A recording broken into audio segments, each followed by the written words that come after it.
الحمد لله الذي هدانا للإسلام ومن علينا بتنزيل الكتاب وبعث محمدا خير الأنام.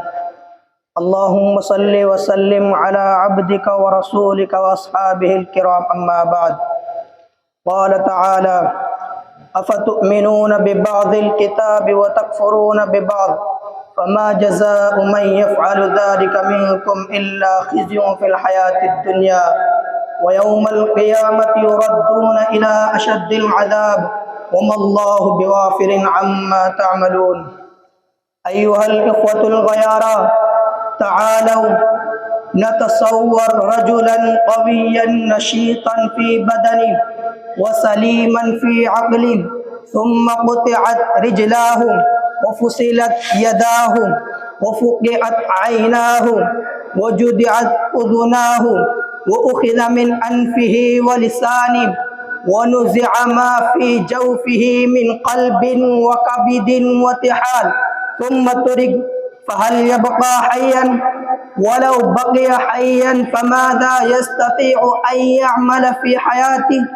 وكذا حال الإسلام، فهو جسم كامل متكامل لا يمكن فصل أي جزء من جسمه، ولو فصل جزء من جسمه فيكون ناقصا مبتورا مقطوعا مشلولا.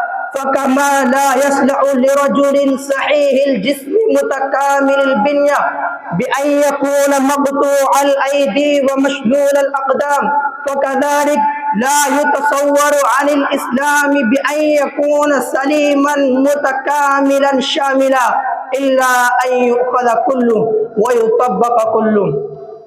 أما الإسلام الناقص المبتور فلا يزن عند الله جناح بعوضة. إن الدين عند الله الإسلام، ومن يبتغي غير الإسلام دينا فلن يقبل منه. يا أيها الذين آمنوا ادخلوا في السلم كافة.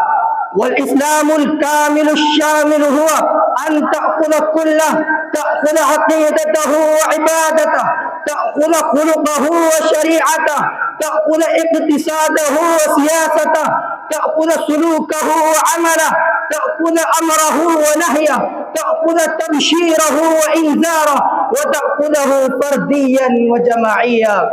أيها المستمعون، كم نتكلم عن أينقص الدين أنا حي، وصاحب هذه المقولة المليء بالغيرة الإيمانية والشجاعة النادرة هو سيدنا أبو بكر صاحب رسول الله صلى الله عليه وسلم في الغار، ورفيقه في الهجرة ودار القرار. وحقا قال هو وفعلا أتى في سبيل مقولته بالعجائب التي أدهشت التاريخ، وجعل نفسه جبلا منيعا أمام الفتن والسيول الجارفة.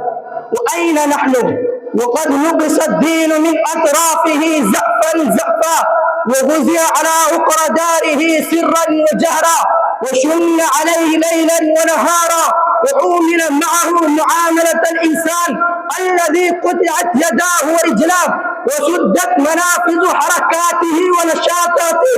ولا يزال اليوم ينقص هذا الدين تحت سمعنا وبصرنا صباح مساء، بل نحن الذين نأخذ من أطراف جسمه وننهش من بدنه وننهب من متاعه، حتى أصبح النقص في الدين ظاهرا، والبعد عن شريعته حقا مشاهدا، والانحسار عن أحكامه سنة بارزة. نقص النظام السياسي وتعثرت قوانينه في الحياة، وحل محله القوانين الوضعية، غاب مفهوم الأمة عن الأذهان، وحل محله مفهوم القومية والوطنية.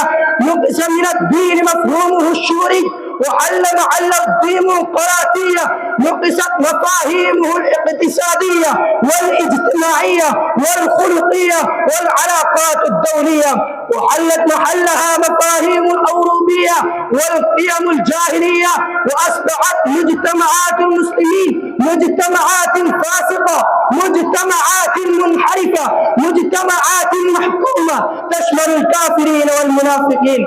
وترى فيها طائفة كبيرة من المحرفين والسكرين والمبتدئين والفاسقين والتاركين السائرين على الدين، وهل يبقى الدين بعد ذلك إلا ناقصا ومبتورا ومسموما ومشلولا.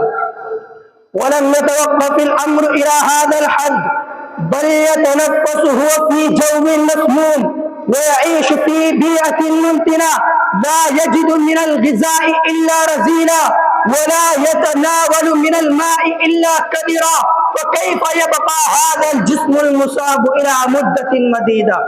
وقد وفرنا لهلاكه كل الوسائل، ومن له عينان فعليه أن يرى أن جسد هذه الأمة قد زلت رقابه وزرعت نفسه وفطرت حميته ونهكت أعضاؤه، واليوم قد وصلت الأمة إلى أن رزيت بخطة الخصم واستنامت إلى المنزلة الدنيئة، فوجد الأعداء طريقا ممهدا إليها فغلبوها على أمرها واستولوا على أموالها وجاسوا خلال ديارها واحتلوا بلادها، فأصبحت هي خاسرة هينة وذليلة مقهورة. إخواني، نقص الدين ونحن أحي وأنا حي، تنادينا هذه الكلمة الصارخة المجلجلة أن نغار على أنفسنا، وأن نرجع إلى ديننا، وأن نتمسك بشريعتنا، ونجترب لأدنى نقص في اضطراب الأليم، ونتململ تنلمل السليم. محمد رسول الله والذين معه أشداء على الكفار رحماء بينهم. وآخر الدعوة.